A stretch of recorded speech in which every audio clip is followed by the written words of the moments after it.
distinguished guests, ladies and gentlemen, it is my great honor to be with you here today in India, the cradle of an ancient spiritual civilization in the heart of Asia. I want to thank my good friend, Dr. Markandeya Rai, Chairman of GPF India, as well as our convening partners, the Indian Council for International Cooperation, Manav Rachna University, and the Yuvsata Youth for Peace for organizing this very important conference. So give them all a round of applause, please.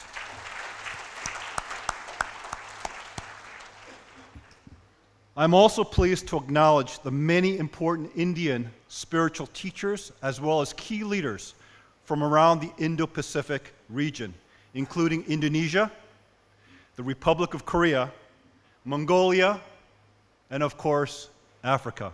Please give all of them a round of applause.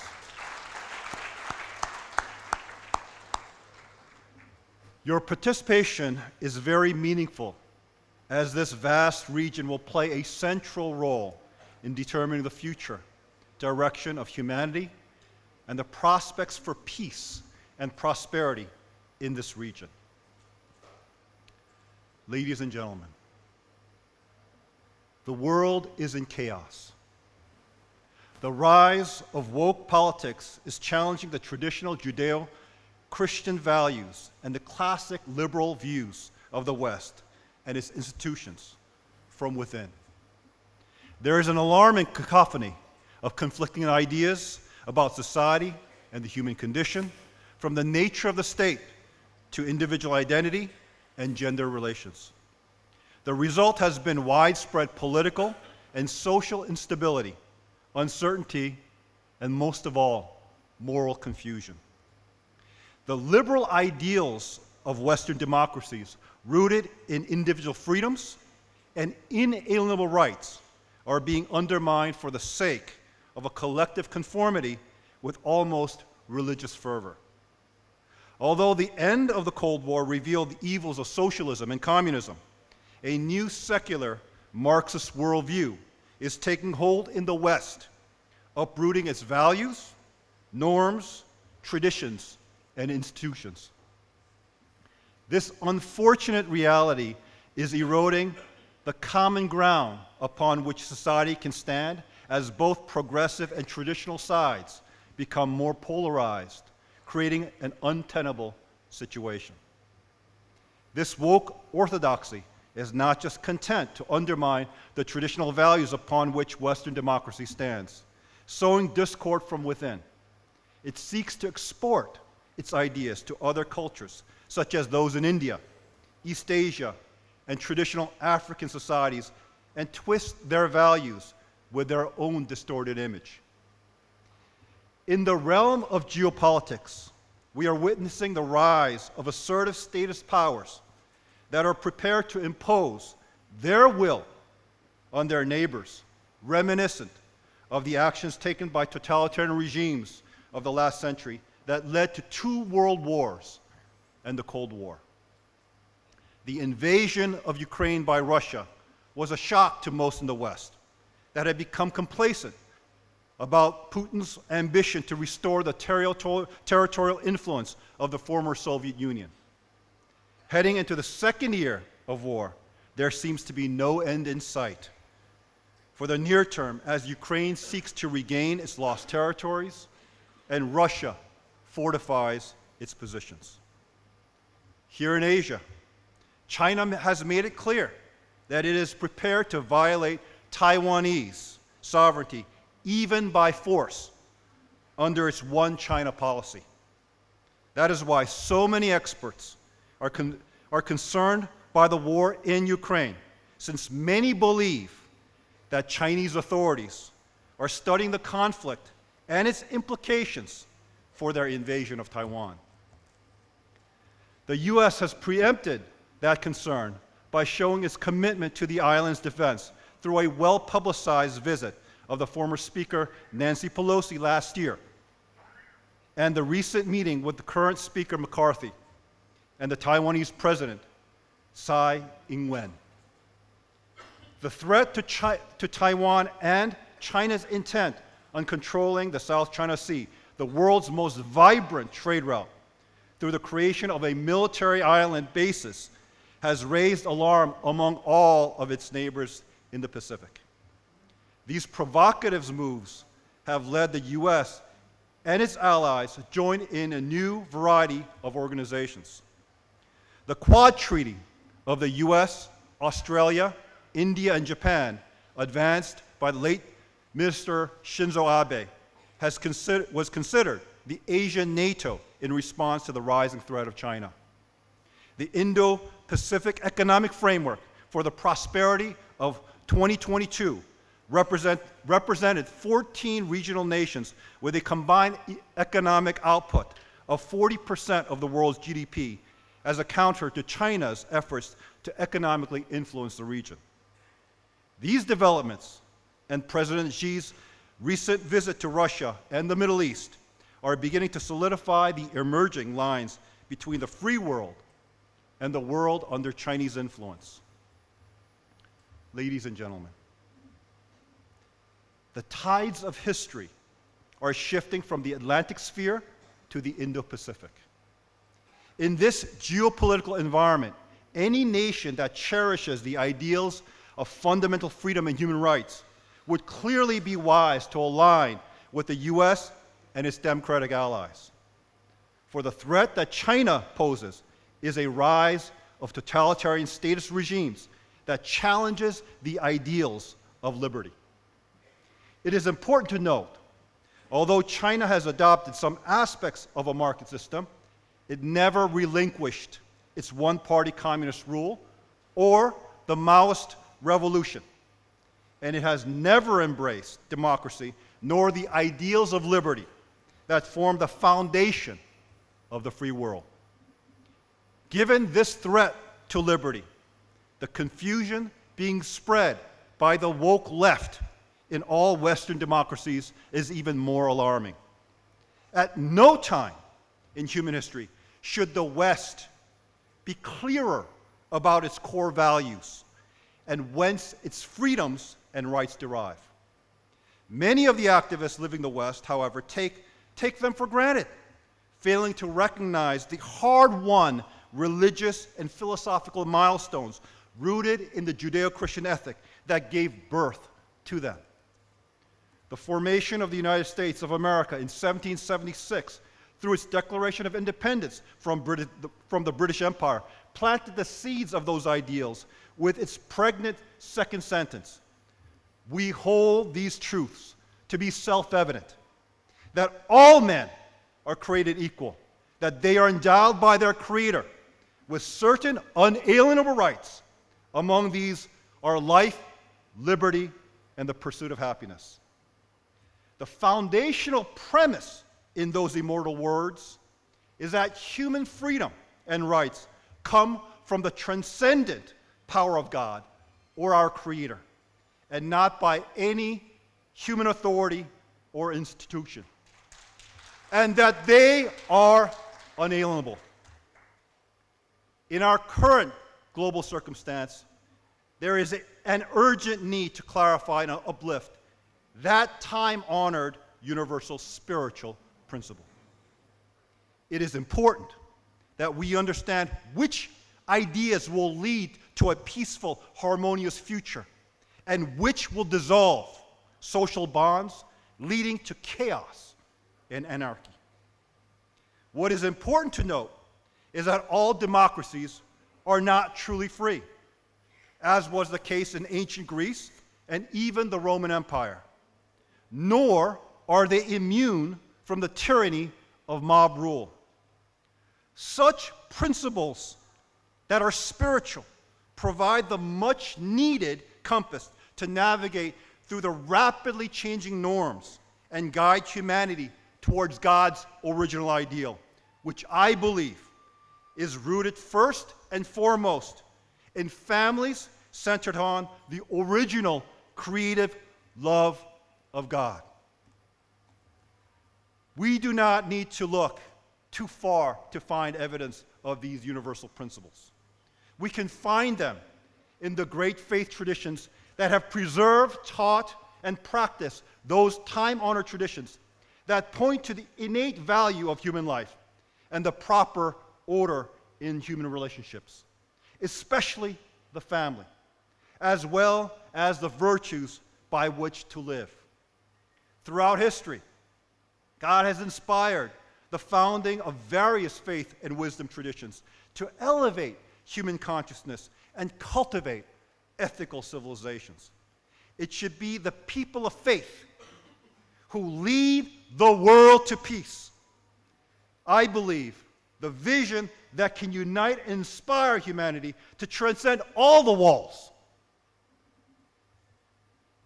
that divide the human family is none other than one family under God.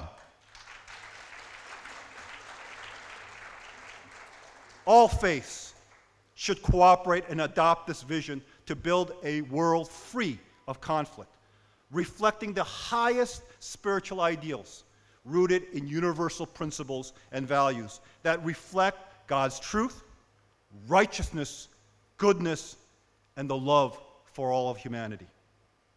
Only then will we be able to harness the power of faith to transform the world and build true everlasting peace and harmony for all. We can no longer be afforded to proclaim that we are just one family while continuing to live in our separate boxes. Ladies and gentlemen, my homeland of Korea and India share a very special relationship in history that will have very important implications for this century. There is a historic connection between our two countries that go back 2 millennia. I believe Dr. Rai already touched upon this, but let me continue. In the 1st century CE, an Indian princess known here, I believe, as Suri Ratna, sailed to Korea, married King Soro, and became the queen to us Koreans, known as Ho Hwangok. There are memorials to her in both our countries. That marriage alliance tied our ancient civilizations and made clear that there were significant connections between our two countries at that time and ever since. In the last century, the Korean Tamil independence movement launched in 1919, while the Paris peace talks were underway right after World War I, influenced the Indian independence movement by introducing the platform of mass nonviolent protest rooted in universal spiritual truths. 2 million Koreans on the peninsula, 10% of the population at that time, engaged in peaceful protests over 2 months, making it the largest demonstrations of nonviolent resistance up until that time. It was in 1920 that Gandhi then formulated Satyagara, or truth force, that became the governing philosophy behind the Indian nonviolence movement. In 1929, Nobel Peace Laureate Rabindranath Tagore, a leading thought leader of Indian independence, met with Korean students in Japan and was deeply moved by the undying aspirations of the Korean people. He immortalized those aspirations in a famous quatrain called The Lamp in the East, describing Korea as one of the ancient sources of light in Asia, waiting to be relit for the illumination of the East. The main impetus for the independence movement in both Korea and India in the early 20th century relied on their own ancient spiritual traditions. In the case of Korea, it was motivated by Hongik-ingan that mandated the Korean people to live for the benefit of all of humanity. And for India, it was Vasudhaiva Kutumbakam that proclaimed that the world is one family. As a result, both movements were not simply driven by resentment towards a colonial power, Certainly, they both wanted to be free from foreign rule, but each had a greater vision of a peaceful, harmonious coexistence, even with their oppressors, as well as their neighbors after independence. That is what made those independence movements so great. Later, this approach became the inspiration for Martin Luther King Jr. and the American Civil Rights Movement. Dr. King applied the spiritual principle of nonviolence to prick the conscience of a nation. He looked to the American founding creed of equality to hold that nation to account for its moral failures in its treatment of the blacks in that nation. His historic I Have a Dream speech did not simply condemn the injustice, but called on all people to renew their commitment to those founding ideals, moving a nation. Similarly, in South Africa, Nelson Mandela adopted the principles of nonviolence rooted in universal truth while he was in prison for attempting to violently overthrow the apartheid government. There in prison, he learned to forgive his oppressors and then later work with then President de Klerk shortly after his release in the 1990s to dismantle the very system of segregation rooted in the apartheid system. He became the first president of a multiracial South Africa in 1994 and played a central role in reconciliation between the races, being globally recognized for his work and statesmanship. Ladies and gentlemen, due to our two countries' important legacy in shaping the most significant movements for freedom, equality, and human rights of the 20th century, I believe that our destinies, those of Korea and India, are intertwined. We have an even greater role to play in this century as the world stands on the precipice of war and chaos. Our unique spiritual heritage and the history of nonviolence place us in a unique position to champion peace in the Indo-Pacific region, here in the southern heart of Asia and the Pan-Pacific Rim to the east, and eventually to the world. Now I want to share something else that our two nations have in common. Korea is a 5,000-year-old civilization. Yet through our entire history, we never invaded any of our neighbors. We were attacked and invaded over 900 times throughout the course of our history, yet we never attacked our neighbors. But always, because of the spiritual principles of Honginggan, we internalized that suffering to be able to love humanity because of the providential mandate in our founding to live for the benefit of all mankind. That is the power of spiritual principles. Our unique spiritual heritage. Let us never forget that, ladies and gentlemen. Before we can open a new chapter in the story of this region, we must bring a close to the last vestige of the 20th century's tragic legacy of colonialism and the Cold War geopolitics that remains on the Korean Peninsula. It is deeply ironic that the nation which initiated the paradigm of nonviolent mass protest rooted in universal truths remains divided to this day, unable to realize the aspirations of the Samil movement for independence more than a century ago. When other colonized people, as well as nations in the Soviet sphere of influence, were eventually able to achieve national sovereignty and unification. Thus, Korean reunification is of utmost importance in setting a new precedent for peace, not only on the peninsula, but in Asia and in the world. I have developed a new vision for unification called the Korean Dream. Unlike past efforts, it draws upon the ancient Korean philosophical ideal of Hong-ingan, which predates or precedes the current ideological division by millennia, to tackle the present challenges of today. It was the impetus behind the higher moral ideals of the independence movement and gave all Koreans a sense of providential purpose to create a model nation that could be the benefit to all mankind. It challenges the divided peninsula to discard the foreign construct of division and recognize its common identity and destiny. In order to do this, I plan on relaunching the paradigm of the Samil movement to bring about unification. To that end, I have created Action for Korea United, AKU, a coalition of civil society activists, organizations, NGOs, and associations that represents millions of South Koreans. To date, we have more than 1,000 partners united in the largest grassroots movement for unification in the history of the two Koreas.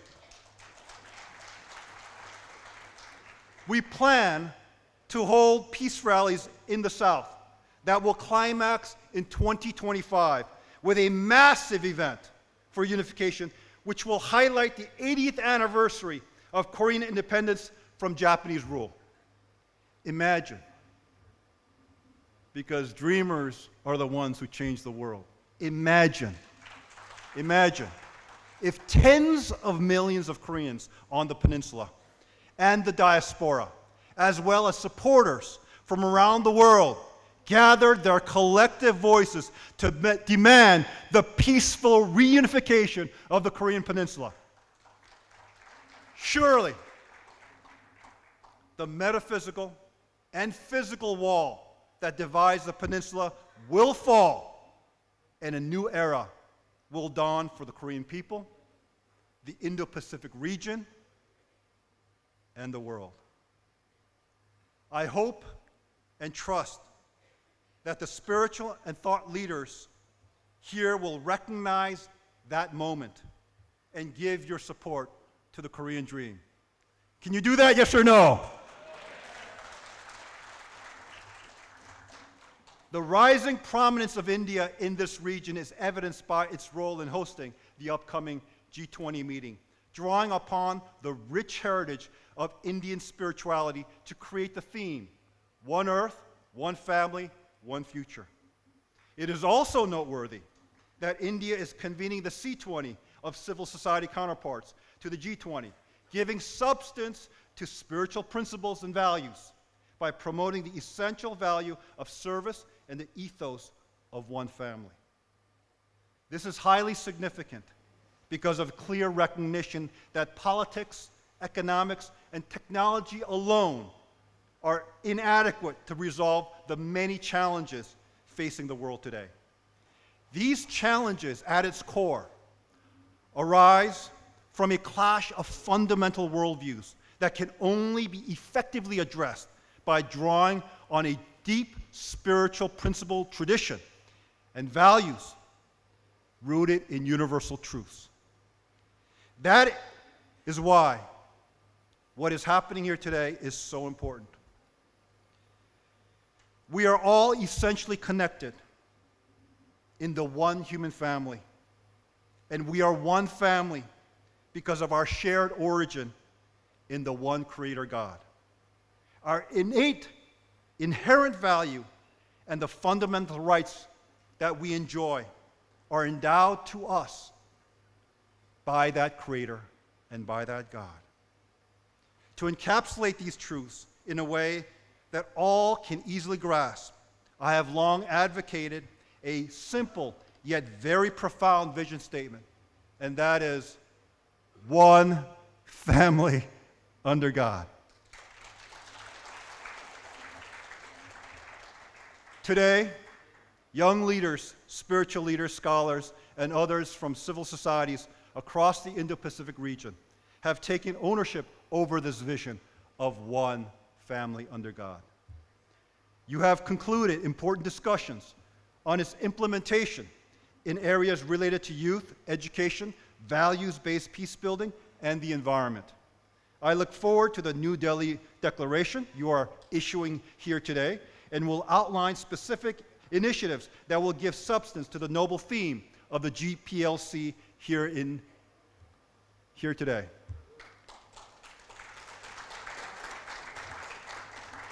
Today, however, I'm announcing that the Global Peace Foundation and its partners will establish the Indo-Pacific Leadership Forum to further implement this movement, fostering one global family guided by traditions and values shared across all cultures that are gathered here.